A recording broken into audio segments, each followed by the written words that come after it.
ये कौन सा तरीका है कि आपने कह दिया कि हम जवाब लिख करके भेज रहे हैं, आप मान लो। हालात ये हो रहे हैं चौधरी अभय सिंह जी। अरे हालात कहाँ, कौन मर रहा है यहाँ? सारे ठीक ठाक बैठे हैं, सारे टेस्ट करवा करके आए हैं। ये जो बीमार है हॉस्पिटल में ठीक होने लग रहे हैं।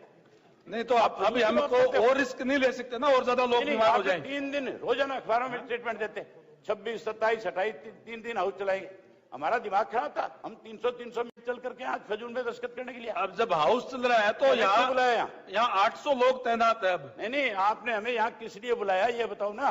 क्या खाली दस्तखत कराने थे हमारे यहाँ पे? ये